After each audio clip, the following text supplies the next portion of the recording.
நாம் மெர்சிடிஸ் பென்ஸ்லேருந்து லோடை இறக்கிட்டு அதுக்கப்புறம் எம்டி கன்னரை எடுத்துகிட்டு வந்தோம்.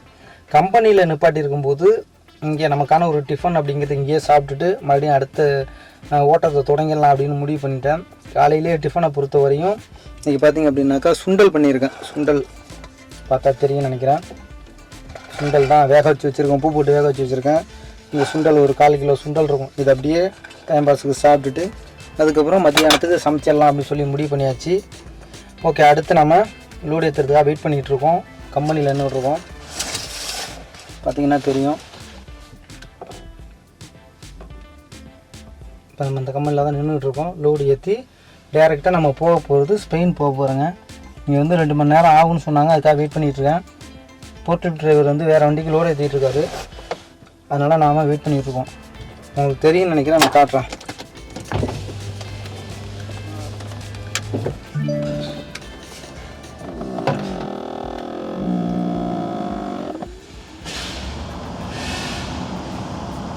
எனக்கு பின்னாடி ஒரு வண்டி இருக்குது, ரெட் கலர் வண்டி.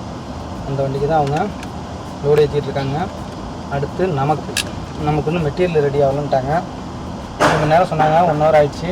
1 மணி நேரம் வெயிட்டிங் இருக்குது. முடிச்சுட்டு நம்ம லோடு ஏற்றலாம்.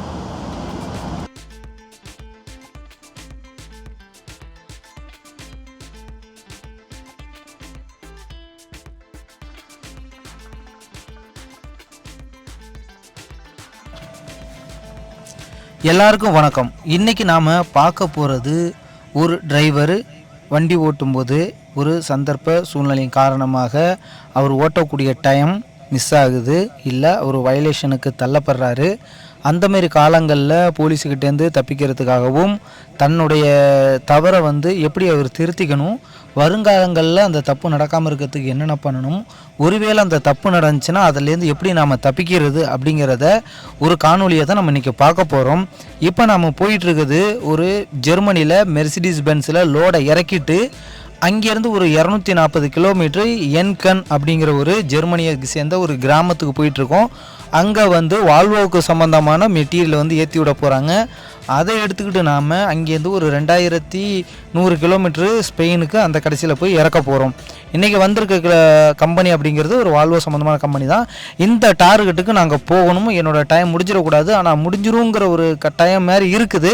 ஆனால் என்னால் பாஸ் பண்ண முடிஞ்சுதா அப்படிங்கிறது தான் இந்த காணொலியோட இறுதியில் இருக்குது. அப்படி தப்பு நடந்திருந்தால் நான் என்ன பண்ணியிருப்பேன் அப்படிங்கிறத நான் காட்ட போகிறேன். இப்போ நாம் லைன் பை லைனாக பார்க்கலாம். இதில் பார்க்கும்போது இன்னொரு விஷயம் நம்ம தெரிஞ்சுக்கணும். ஒரு சாலையில் நம்ம போகும்போது நாம் ஓட்டக்கூடியது ஹெவி ட்ரெய்லர் டிரைவர். இந்த வாகனத்துக்கு இந்த ரோட்டில் எந்த மாதிரியான ஒரு சைகை இருந்தால் நம்ம போகணும், எது இருந்தால் போகக்கூடாது அப்படிங்கிறத நல்லாவே தெரிஞ்சு வச்சுருக்கணும். இப்போ நாம் ஒவ்வொரு விஷயங்களையும் நம்ம தெரிஞ்சுக்குவோம். இப்போ இந்த ரோடை பார்த்திங்க அப்படின்னாலே இது ஒரு ஹைவே கிடையாது, இது ஒரு கிராமப்புறத்தில் வழியாக செல்லக்கூடிய ஒரு சின்ன ஒரு ஹைவே. அப்போ இந்த ஹைவேயில் நம்ம எந்த விஷயங்களை பார்க்கணும் அப்படின்னா, ஃபஸ்ட்டு நம்ம பார்க்கக்கூடியது அகலம் எவ்வளோ இருக்குன்னு பார்க்கணும். 2.5 மீட்ரு கம்மியாக இருந்துச்சுன்னா இதில் நம்ம போகக்கூடாது. இந்த ஒரு விஷயம் நமக்கு நல்லாவே தெரிஞ்சிருக்கணும். அதுபோக இந்த சாலை அப்படிங்கிறது மலை முகடுகள் வழியாக போகிறதுனால ராக் ஃபால்ஸ்ன்னு சொல்லுவாங்க. இந்த நிலச்சரிவோ இல்லை பாறைகள் உருள்றதோ நடக்கிறதுக்கு சான்ஸ் இருக்குது. ஆனால் யூரோப்பில் இதுக்காக இவங்க பண்ணியிருக்கக்கூடிய செயல் அப்படிங்கிறது ஒவ்வொரு மலை முகடுகளிலையும் இவங்க ஒரு லேமினேஷன் கோட்டிங் மாதிரி அடிச்சிருப்பாங்க. அதாவது ஒரு வலையில் ஸ்டீல் வலையோ இல்லை ஹெவி தார்பாலின், அதாவது ஹெவியாக உள்ள ஏதோ ஒரு வலையை அங்கே ஃபைல் பண்ணியிருப்பாங்க. இன்னொரு விஷயம், இந்த மலையில் இவங்களாவே ஃபைல் பண்ணி ஒரு கான்கிரீட் போட்டு ஒரு ஹெவி ஸ்டீல் ராடை இவங்க ஃபோர்ஸ் பண்ணியிருப்பாங்க. நீங்கள் பார்த்துருக்கலாம், ஒவ்வொரு இடத்துலையும் இந்த ஸ்டீல் வலை அப்படிங்கிறது போட்டிருக்கு. இது மாதிரி இருக்கும்போது நம்ம சேஃபாக இந்த இடத்துல பயணிக்க முடியும். அடிக்கடி இந்த இடத்துல ராக் ஃபால்ஸ் நடக்கிறதுனால இந்த மாதிரி வாகனங்களுக்கு நல்லது பண்ணணுங்கிற நோக்கத்தில் ஜீரோ விபத்து அப்படிங்கிறதுக்காக இந்த ஒரு விஷயங்களை பண்ணி வச்சுருக்காங்க. அது நமக்கு ரொம்பவே யூஸ்ஃபுல்லாக இருக்குது, இயற்கையும் நிறைஞ்சதுனால. பட் இங்கே பயம் அப்படிங்கிறது உயரம் அப்படிங்கிறது நம்ம பார்த்தோம். ஒரு விதமாக டனல் வருது அப்படின்னா இந்த டனலோட ஹைட் என்ன அப்படிங்கிறது நம்ம முன்கூட்டியே அங்கே பண்ணியிருப்பாங்க. அது போக அந்த டனலோட பேர் அப்படிங்கிறது அங்கே ஃப்ரண்ட்லேயே இருக்கும், நீங்கள் பார்த்துருக்கலாம், பச்சை கலர் போர்டு. இது எவ்வளோ தூரம் அப்படிங்கிறதும் இதில் போட்டிருந்துருப்பாங்க. உள்ளுக்குள்ளே என்ன ஸ்பெஷல் இருக்குது, என்னென்ன ஃபெசிலிட்டி இருக்குது, நம்ம அதை கண்கூட நம்ம பார்க்க முடியும். பார்த்துருக்கலாம், லைட்லேருந்து எமர்ஜென்சி எக்ஸிட்லேருந்து எல்லா வசதிகளும் இதை பண்ணியிருப்பாங்க. உயரம் அப்படிங்கிறது வந்து 4 மீட்டருக்கு மிகாமல் இருந்தால் மட்டும்தான் நம்ம உள்ளே போகணும். ஒரு வேளை 3.5 மீட்ரு 2 மீட்ரு அப்படி இருக்குன்னா நம்ம உள்ளே போகவே கூடாது. சில விஷயங்களை நாம் கவனித்து பண்ணினா மட்டும்தான் சக்ஸஸ்ஃபுல்லாக நம்மளால் யூரோப்பில் சர்வே பண்ண முடியும். சில நேரங்களில் தவறு நடக்குது அப்படின்னா நாம் உள்ளே என்ட்ரி ஆகாமல் என்ட்ரன்ஸ்லேயே நிப்பாட்டிட்டு உதவி எண்ணை அழைச்சி நாம் ரிவேஸ் எடுத்துக்கலாம். அப்படி இல்லை ரிவேஸ் அடிக்கிற பாசிபிலிட்டி இருக்குன்னா ரிவேஸ் அடிச்சுட்டு போகணும். நம்ம போகக்கூடிய ரோடை பார்த்துருக்கலாம். மஞ்சள் கலரில் சைடில் ஒரு எல்லோ போர்டு வருது. இந்த மஞ்சள் கலர் எல்லோ போர்டுங்கிறது சிங்கிள் ரோடாகவும் இருக்கும், டபுள் ரோடாகவும் இருக்கும். இன்னொரு விஷயம் நீங்கள் தெரிஞ்சுக்கணுன்னா, மஞ்சள் அப்படிங்கிறது ஒரு வார்னிங்கான கலர். அப்போ இந்த ரோட்டில் நம்ம கவனமாக செல்லணும் அப்படிங்கிறத ஒரு பர்டிகுலராக சொல்லிகிட்டு இருக்காங்க. நீங்கள் அதிலேயே நம்ம ஒரு சுதாரிப்பாக இந்த ரோட்டில் நம்ம செல்லணும். மலைமுகடுகளாக இருக்கட்டும், இல்லை ஒரு ரிவர் அந்த மாதிரி ஏரியாவாக இருந்தாலும் நம்ம கவனமாக ரொம்ப போகணும்.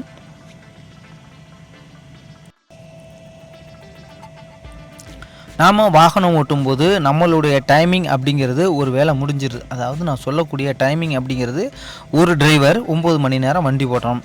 ஃபஸ்ட்டு டியூட்டியாக 4.5 மணி நேரம் வண்டி ஓட்டிட்டு ஒரு 45 நிமிஷம் ரெஸ்ட் எடுக்கணுங்கிறது இங்கே இருக்கக்கூடிய எழுதப்பட்ட ஒரு சட்டம். இந்த சட்டத்தை நம்ம மீறவே கூடாது. ஒரு வேளை இந்த 4.5 மணி நேரம் வண்டி ஓட்டும்போது நீங்கள் அந்த கடைசி எண்டில் போய் நிப்பாட்டி நம்ம ரெஸ்ட் எடுக்கலாம்னு நினைக்கும் போது பார்க்கிங்கில் இடம் இருக்கலாமல் போகலாம், அல்லது பார்க்கிங்கே இல்லாமல் போகலாம். அப்போ நம்மளால் ஒரு 5 நிமிஷமோ 10 நிமிஷமோ டைமிங் இல்லாமல் ஓவர் வயலேஷனில் நம்மளால் வண்டி ஓட்ட மாதிரியான சுச்சுவேஷன் அமையும். இது எனக்குன்னு இல்லை, இங்கே யூரோப்பில் ஓட்டக்கூடிய நிறையா நபர்களுக்கு சில நேரங்களில் நடந்திருக்கு. இப்போ நான் அந்த சிங்கிள் ரோட்டில் போயிட்டுருங்க அப்படின்னா, ஒருவேளை என்னுடைய டிரைவிங் டைம் முடியுதுன்னா நான் எங்கே ஓரம் கட்ட முடியும்னு நீங்களே கொஞ்சம் யோசிச்சு பாருங்கள். அப்போ நான் எனக்கான ஒரு டைமிங்கை நான் முன்கூட்டியே நான் முடிவு பண்ணி இருக்கணும். அந்த ஒரு விஷயத்தையும் நம்ம தெரிஞ்சுக்கணும். இதுக்காக டைம் முடியும் போதுங்கிறனால நான் வேகமாக ஓட்டவும் முடியாது, சிக்னலை மதிச்சாகணும்.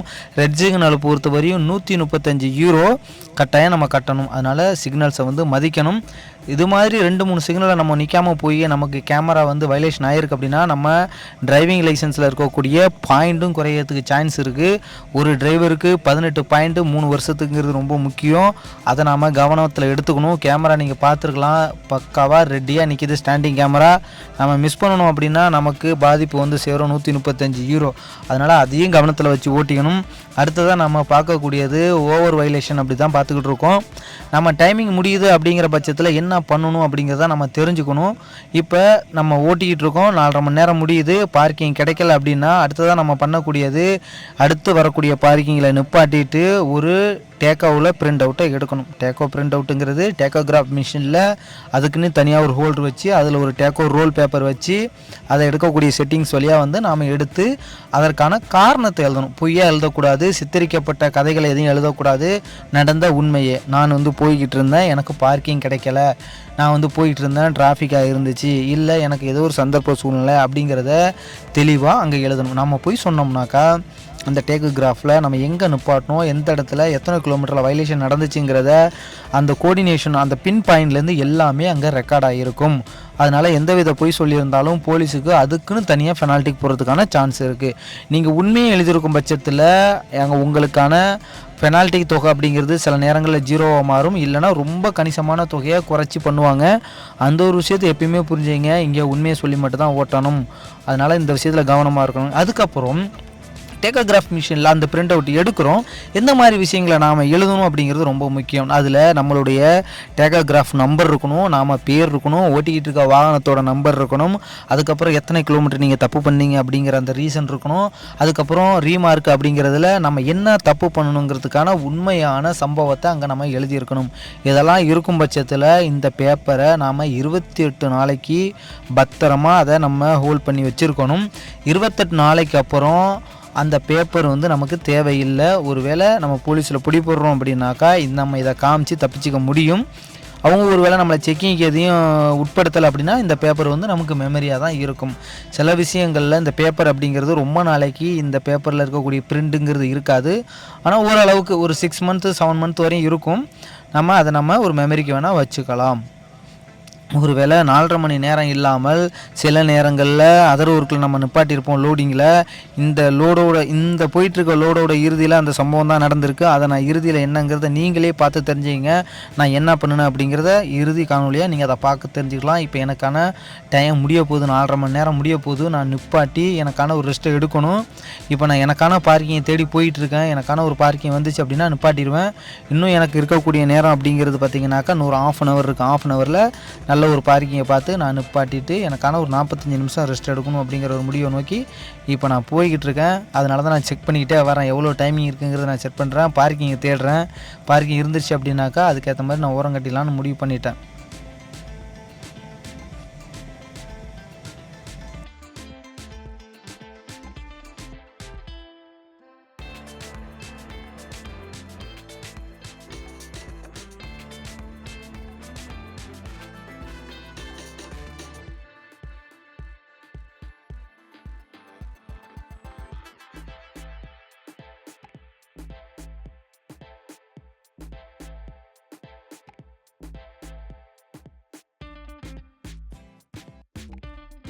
நம்ம பயணிக்கும் போது தேவையில்லாமல் நம்ம வேகத்தை குறைக்கவும் கூடாது, தேவையில்லாத அதிக வேகத்தை நம்ம எடுக்கவும் கூடாது. அங்கே என்ன குறிப்பிட்டிருக்காங்களோ அந்த வேகம் அப்படிங்கிறது நம்ம கட்டாயம் கடைப்பிடிக்க வேணும். அங்கே என்ன குறிப்பிட்டிருக்காங்கிறத பார்க்கணும். மிகாமல் இருக்குதா, இல்லை ப்ராஹிபிட்டட் இருக்குதா, இல்லை மேண்டட்ரி இருக்குதா அப்படிங்கிறத செக் பண்ணணும். மேண்டட்ரி அப்படின்னு இருந்துச்சுனாக்கா கட்டாயம் நம்ம அந்த வேகத்தில் தான் போகணும். அதாவது மேண்டட்ரி அப்படிங்கிறது ப்ளூ கலரில் ஸ்கொயரில் உங்களுக்கு 60, 50 அப்படின்னு சொல்லி மென்ஷன் பண்ணியிருப்பாங்க. அதை கவனமாக கையாளணும். இப்போ நம்ம போயிட்டுருக்க வேகம் அப்படிங்கிறது 30 கிலோமீட்டர். கேமரா ரெடியாக இருக்குது. அங்கே நான் 30 கிலோமீட்டர்லேருந்து 35 போனோம் அப்படின்னாலே எனக்கான ஒரு ஃபைன் வந்து கட்டாயம் வரும். 60 யூரோ அப்படிங்கிறது ஸ்டார்டிங்கில் இருக்குது. இந்த ஓவர் ஸ்பீடுக்கு ஒவ்வொரு 5 கிலோமீட்டருக்கும் அது மல்டிபிள் ஆகிக்கிட்டே இருக்கும். அதனால் கவனத்தில் இருக்கணும். ரொம்ப சுலபமாக போகும்போது பின்னாடி வர வாகனங்களுக்கு இரிட்டேட்டிங்காக இருக்கும். அவங்கள நம்ம முக்கியமாக அர்ஜென்ட்டுக்கு போவாங்க, பார்க்கிங் இடம் தேடுவாங்க, ஏதோ ஒரு காரணங்கள் இருப்பாங்க. நம்ம தேவையில்லாமல் வேகத்தை குறைக்கவும் கூடாது, தேவையில்லாமல் வேகத்தை அதிகமாக கூட்டவும் கூடாது. அதுபோக இந்த ரூல்ஸ் அண்ட் ரெகுலேஷனை நம்ம கடைப்பிடிச்சிருக்கணும். நிறைய விஷயங்களை நம்ம இதை கவனிக்கணும். ஒரு டிரைவர் எதிரில் ஒரு வாகனங்களை கவனிக்கிறத விட அங்கே இருக்கக்கூடிய ரூல்ஸ் அண்ட் ரெகுலேஷன், சைடில் வரக்கூடிய வாகனங்கள், அங்கே இருக்கக்கூடிய லைன் கீப்பிங், சிக்னல்ஸு, இருக்கக்கூடிய டர்னு, கர்வா இல்லை வந்து எஸ்பண்டா இல்லை என்னங்கிறது எல்லா விஷயங்களையும் அந்த ஒரு மூலையில் போட்டு யோசித்து தான் ஒரு முடிவை வந்து வித்தின் செகண்டில் நாம் எடுத்துகிட்டு போகணும்.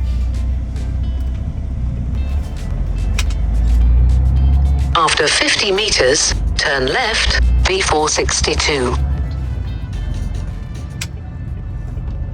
Turn left, V462.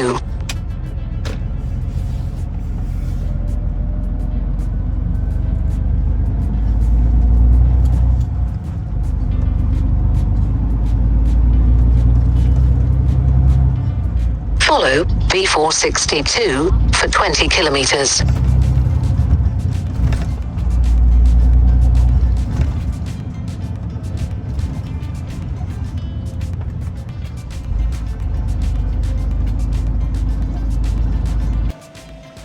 நம்மளுடைய வாகனத்தில் நீங்கள் ஒரு விஷயத்தை கவனிச்சிருக்கலாம். இடையில வந்து ஒரு கம்ப்யூட்டர் வாய்ஸ் வந்துச்சு.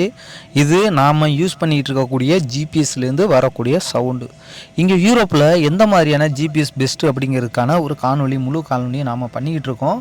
அது முடிவில் நமக்கு ஒரு வீடியோவாக தொகுத்து உங்களுக்கு வந்து அடுத்த வரும் நாட்களில் அது கட்டாயம் நான் போடுவேன். அதுக்கான ப்ராசஸிங் போயிட்டுருக்கு.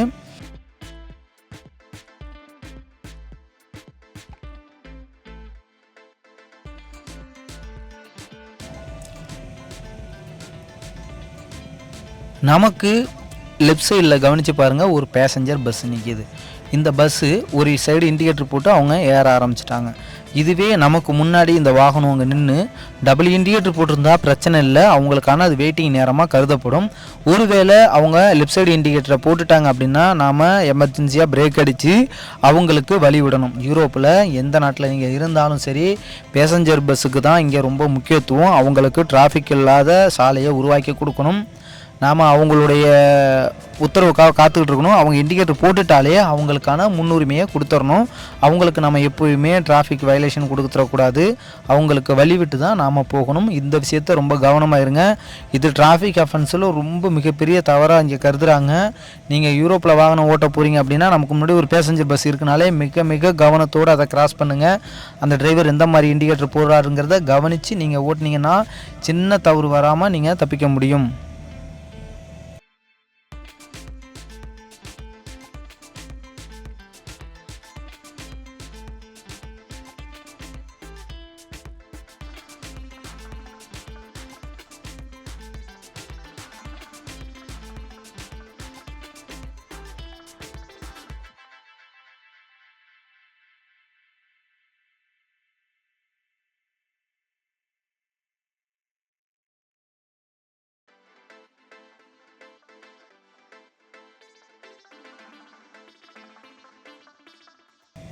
டேக்கோகிராஃப் வயலேஷனை பொறுத்தவரையும் எந்தெந்த விஷயங்களுக்கு பிரிண்ட் அவுட் எடுக்கணுங்கிறத நம்ம பார்க்குறோம். சில நேரங்களில் கம்பெனியில் நாம் நின்றுக்கிட்டு இருக்கோம், அங்கே கம்பெனி தவறுதுனால அங்கே ஒரு இஷ்யூ நடக்குது, அதாவது டைம் முடியுது அப்படின்னா நாம் அந்த இடத்துல என்ன பண்ணணும் அப்படின்னா ஒரு பிரிண்ட் அவுட் எடுத்து கம்பெனியில் சீல் வாங்கணுங்கிறது ரொம்ப முக்கியம். அதற்கப்புறம் பிரிண்ட் அவுட்டில் பேக் சைடில் நான் சொல்லக்கூடிய எல்லா செய்திகளையும் நம்ம அதில் எழுதியிருக்கணும். அதற்கப்புறம் பிரிண்ட் அவுட் எடுத்ததுக்கப்புறம் நாம் ரொம்ப தூரம் வண்டி ஓட்டக்கூடாது. மினிமம் 1 or 2 கிலோமீட்டரில் அடுத்த பார்க்கிங் எங்கே இருக்கோ அங்கேயே நிப்பாட்டிடணும். சில நேரங்களில் கம்பெனியில் இடம் இருந்துச்சு அப்படின்னா நம்ம கம்பெனிலேயே வண்டியை ஓரங்கட்டி 9 hour ரெஸ்ட்டோ இல்லை 24 45க்கான ரெஸ்ட்டு எடுத்துடணும். சில நேரங்களில் நமக்கான பார்க்கிங் அங்கே இல்லை, கம்பெனி ரொம்ப சின்னதாக இருக்குது. அப்போ நாம் என்ன பண்ணணும் அப்படின்னா அங்கேருந்து நேர்வையாக இருக்கக்கூடிய பார்க்கிங்கில் போய் நிப்பாட்டிட்டு நம்ம எடுத்திருக்க பிரிண்ட் அவுட்டில் எல்லா டீட்டெயில்ஸும் நம்ம அங்கே குறிப்பிட்டுட்டு அதுக்கப்புறம் நம்ம இருக்கக்கூடிய பார்க்கிங் போனதுக்கப்புறம் எண்டு கண்ட்ரியை போட்டுட்டு நாம் ரெஸ்ட் எடுத்துடணும். அதுக்கப்புறம் எடுக்கக்கூடிய ரெஸ்ட் அப்படிங்கிறது நம்ம 11 hour ரெஸ்ட்டு அப்படிங்கிறத நம்ம எடுத்தாயிருக்கணும். 11 மணி நேரம் ரெஸ்ட்டுங்கிறது இங்கே ரொம்ப முக்கியத்துவம் வாய்ந்தது. மற்ற நேரங்களில் எடுக்கக்கூடிய ரெஸ்ட்டு 9 மணி நேரம் எடுக்கலாம். ஆனால் இந்த மாதிரி ரொம்ப கொஞ்சம் அதிகமான டைம் ஓட்டும்போது 10 மணி நேரத்துக்கு இது கருதப்படும். அப்போ நீங்கள் 11 மணி நேரம் ரெஸ்ட் எடுத்துருக்கணும். அந்த விஷயத்தை கவனமாக கவனிச்சிங்க.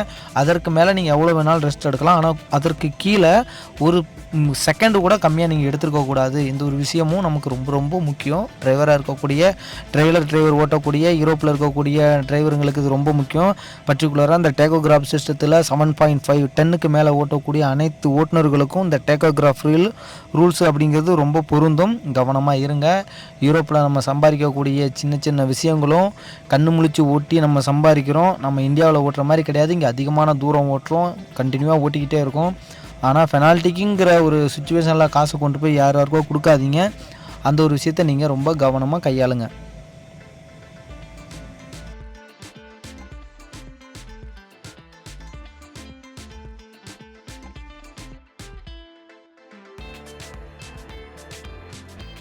நாம் ஒரு வழியாக கம்பெனிக்குள்ளே என்ட்ரி ஆகிட்டோம். நமக்கு இன்னும் டிரைவிங் டைம் 3 மணி நேரம் பேலன்ஸ் இருக்குது. நம்ம கம்பெனிக்குள்ளே வந்துட்டோம். கிட்டத்தட்ட ஒரு 100 மீட்டரோ என்னமோ தான் கம்பெனி இருக்குது. இது ரொம்ப அவுட் ஆஃப் கிராமம், அதாவது ரொம்ப கிராமத்துக்குள்ளே ஒரு சின்ன ஒரு 2-3 கம்பெனி தான் இங்கே இருக்குது. இந்த கம்பெனிக்கு தான் நம்ம வந்திருக்கோம். யூரோப்பில் இருக்கக்கூடிய அனைத்து கம்பெனிகளும் பெரிய பெரிய நிறுவனங்கள் அவங்க ஓனாகவே மேனுஃபேக்சரிங் பண்ணுறது கிடையாது. இந்த மாதிரி தேர்ட் பார்ட்டி உள்ளக்கூடிய மேனுஃபேக்சரை தான் அவங்க வாங்கி அவங்களுடைய ஃபேர் பார்ட்ஸாக யூஸ் பண்ணுறாங்க. ஆனால் குவாலிட்டி இருக்கும், அதுக்காக அதில் வந்து காம்ப்ரமைஸ் வச்சுக்க மாட்டாங்க. அவங்களுடைய இந்த மாதிரி சின்ன சின்ன கிளைகள்லேருந்து அவங்களுக்கான ஒரு மெட்டீரியல் போகுது. பெரிய பெரிய நிறுவனங்களுக்கே இப்படி தான் போகுது. நாம் வந்து இன்றைக்கி கம்பெனி நெருங்கிட்டோம். இந்த கம்பெனியை பொறுத்தவரைக்கும் பாருங்கள், ஒரு வண்டியை யூட்டர்ன் பண்ணுறதுக்கு கூட இடம் இல்லாத ஒரு சின்ன கம்பெனி. இதில் நம்ம ஸ்ட்ரெயிட் ஃபார்வர்டில் மட்டும் தான் நிப்பாட்ட முடியும். எத்தனை வண்டி வந்தாலும் நமக்கு லைன் பை லைனாக நிப்பாட்டுக்கு. நம்ம இன்றைக்கி வண்டி வரல, நாம் தான் இன்றைக்கி ஃபஸ்ட்டு வண்டி. இந்த டைமிங்க்கு இப்போ நம்ம முடிஞ்ச அளவுக்கு முன்னாடி போய் இந்த இடத்துல நிப்பாட்டிக்கணும். இதில் போட்டிருக்க மார்க் பாருங்கள், இது ஒரு ரவுண்ட் அபவுட் மாதிரி இவங்க கொடுத்துருக்காங்க. சைடில் இருக்கக்கூடிய மெட்டீரியல்லாம் இருக்கிறதுனால நம்மளால் யூட்டர்ன் பண்ண முடியாது. அதனால் நம்ம ஸ்ட்ரெயிட்டில் கொண்டு இங்கே நிப்பாட்டிக்கிட்டு நம்மளுடைய கிலோமீட்டர் இருக்கக்கூடிய இந்த ஜிபிஎஸை பாருங்கள், 0. நம்ம இந்த இடத்த வந்து ரீச் பண்ணிட்டோம் அப்படிங்கிறத காமிக்குது. அதுக்கப்புறம் நான் ஓகே கொடுத்துட்டு அதை க்ளோஸ் பண்ணிவிடுவேன். அதுக்கப்புறம் எங்கே போகணுமோ அந்த கிலோமீட்டரை இதில் நான் போட்டு கண்டினியூ பண்ணிக்குவேன். இப்போ எனக்கான லோடிங்கை நான் போய் பார்க்கணும். எனக்கு மெட்டீரியல் ரெடியாக இருக்குதா, எத்தனை மணிக்கு ஏற்றுவாங்க அப்படிங்கிறத நான் செக் பண்ணணும். எனக்கு ஏன்னா ஒரு 3 மணி நேரம் தான் பேலன்ஸ் இருக்குது. இப்போ நான் இறங்கி நான் போய் அவங்கள்ட்ட கேட்டுட்டு அவங்க என்ன சொல்கிறாங்கிறது அதுக்கப்புறம் தான் நான் ஒரு நல்ல ஒரு முடிவு எடுக்க முடியும்.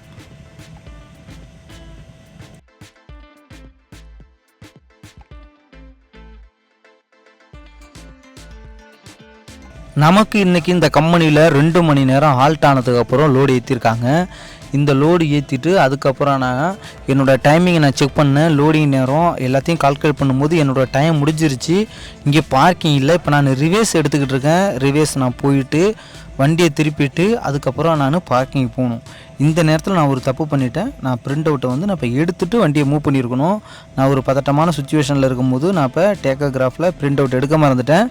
இப்போ நான் திருப்பிட்டு எடுக்கலாம் அப்படிங்கிற ஒரு முடிவுக்கு வந்திருக்கேன். இப்போ நம்ம வண்டியை திருப்பிட்டு நம்ம பிரிண்ட் அவுட்டை கட்டாயம் எடுத்துகிட்டு தான் நம்ம போய் பார்க்கிங்கில் நிப்பாட்டணும்.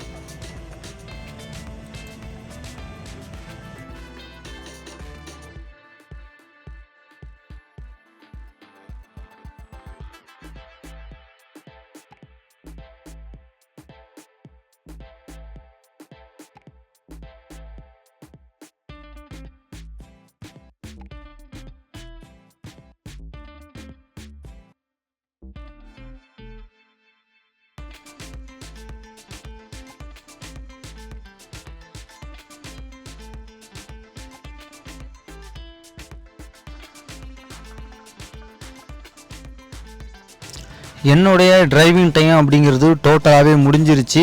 நான் இப்போ இந்த இடத்துல நிப்பாட்டி எனக்கான டிரைவிங் டயத்தை செக் பண்ணணும். செக் பண்ணும்போது எனக்கு 0:0 தான் காமிச்சிது. நான் மினிமம் ஒரு 9 ஹவர் ரெஸ்ட்டாவது எடுக்கணும்னு காமிக்குது. அதுக்கப்புறம் நான் பிரிண்ட் அவுட் எடுத்துகிட்டு இங்கேருந்து கிளம்பணும். பிரிண்ட் அவுட் எடுக்கிறதுக்கு கால் மெயின் மெனுவில் போயிட்டு டிரைவரில் 1 அப்படிங்கிற பிரிண்ட் அவுட் டிரைவர் 1ங்கிறத செலக்ட் பண்ணி 24 மணி நேரம் பிரிண்ட் அவுட் அப்படிங்கிறத கிளிக் பண்ணி அதுக்கப்புறம் யூடிசி டயத்தை ஓகே கொடுத்தாக்க எனக்கான பிரிண்ட் அவுட் வந்துடும்.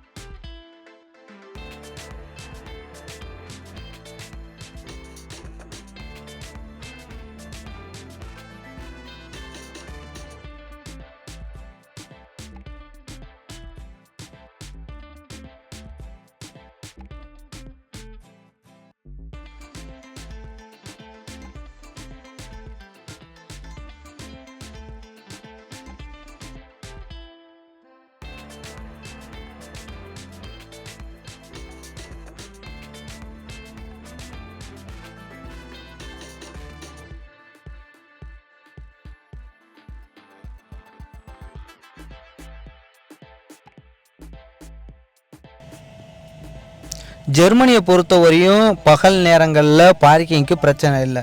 இதே நீங்கள் நைட் நேரங்களில் 7 மணிலேருந்து விடிய காலை ஒரு 4-5 மணி வரையும் பார்க்கிங்கில் இடமே கிடைக்காது. அதனால் பகல் நேரம் அப்படிங்கிறது ஓகே, எந்த பிரச்சனையும் இருக்காது. இப்போ நான் போகக்கூடிய தூரம் அப்படிங்கிறது 3 கிலோமீட்ரு. பார்க்கிங்கில் எனக்கான ஸ்பேஸ் இருக்குன்னு நம்பி இந்த 3 கிலோமீட்டர் பயணத்தை நான் தொடங்குறேன். பார்க்கிங்கை வந்து ஒரு 3 கிலோமீட்டரில் நம்ம ரீச் பண்ணிட்டோம். இப்போ பார்க்கிங்கில் எனக்குன்னு ஒதுக்கப்பட்ட ட்ரெய்லருக்குன்னு ஒதுக்கப்பட்ட இடத்துல நாம் போய் வாகனத்தை நிப்பாட்டி நமக்கான ரெஸ்ட்டை எடுத்தே ஆகணும்.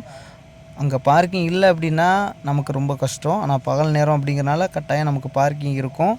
அதை நம்பி தான் நம்ம இப்போ போயிட்டுருக்கோம்.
ரொம்ப ஃப்ரீயாக கிடக்கு. கிட்டத்தட்ட 5 வண்டியோ 6 வண்டியோ தான் பார்க்கிங்கில் நிற்கிது. ரொம்ப ஃப்ரீயாக இருக்குது. நான் எனக்கான ஒரு கார்னர் ஸ்பேஸை பார்த்து நிப்பாட்டியிருக்கேன். எதனால் நம்ம பார்க்கிங்கில் கார்னர் ஸ்பேஸை பார்த்து நிப்பாட்டுறோம் அப்படின்னா, ஒரு வேளை நம்ம டோர் திறக்கும் போதோ நம்ம இந்தியன் குக்கிங் சமைக்கும் போது மற்றவங்களுக்கு எந்த வித தொந்தரவும் இருக்கக்கூடாது. அவங்களுக்கு நம்மளுடைய சமையல் அப்படிங்கிறது வந்து ரொம்ப தவறாக தோணலாம். நம்ம மசாலா ரொம்ப யூஸ் பண்ணுவோம், அவங்களுக்கு வந்து காட்டமாக இருக்கும். அதனால் நம்ம தனியாக இந்த மாதிரி கொஞ்சம் அடுத்தவங்க வாகனத்துக்கும் நமக்குமான ஒரு ஸ்பேஸை வச்சு நிப்பாட்டிட்டு கரெக்டாக நிப்பாட்டியிருக்கணும் அப்படிங்கிறத ஒரு முறை செக் பண்ணிவிட்டு தான் நாம் போய் பார்க்கணும். ஆனால் நிப்பாட்டும் போதே நான் வண்டியை ஒரு வாட்டி ஆஃப் பண்ணிவிடுவேன். எதனால் அப்படின்னா, அப்போ தான் நான் எனக்கான ரெஸ்ட்டை வந்து ப்ராப்பராக எடுக்க முடியும். எடுத்த உடனே வண்டியை ஆஃப் பண்ணிவிட்டு ஸ்க்ரீனெல்லாம் க்ளோஸ் பண்ணிவிட்டு அதுக்கப்புறம் வண்டியை ஒரு வாட்டி க்ளீன் பண்ணுவோம். வாகனங்களில் க்ளீன் பண்ணுறதுக்கு ஏர் கன் இருக்கும். யூரோப்பில் இருக்கக்கூடிய அனைத்து வாகனங்களிலும் ஏர் கன்னுங்கிறது இருக்கும். அதுக்கப்புறம் நான் வந்து இப்போ கம்பெனியில் டீ போட்டு குடிச்சிட்டு குக்கர் அங்கே வச்சுருந்தேன். ஸ்டவ்வு, குக்கரு, அப்புறம் டீ பாத்திரம் எல்லாமே கீழே இருந்துச்சு. எல்லாத்தையும் எடுக்கக்கூடிய அனைத்து பாக்ஸையும் எடுத்து வச்சுட்டு ஏரை வச்சு ஃபுல்லாகவே க்ளீன் பண்ணிவிட்டு அதுக்கப்புறம் நான் எனக்கான ரெஸ்ட்டை போட்டுட்டு தூங்கிட்டு காலையில் ஃப்ரெஷ்ஷாக வண்டி எடுத்துகிட்டு போகணும். அடுத்து என்னுடைய ஓட்டம் அப்படிங்கிறது இப்படியே ஓடிக்கிட்டு தான் இருக்கும். அடுத்த நாள் நல்ல பொழுது அமையுங்கிற ஒரு நம்பிக்கையில் இன்றைய பொழுது நிறைவாக முடிச்சுட்டு எனக்கான ஒரு தூக்கத்தை தேடி போயிட்டுருக்கேன். அடுத்து செக் ரிபப்ளிக் பயணத்தில் உங்களை சந்திக்கிறேன். நன்றி.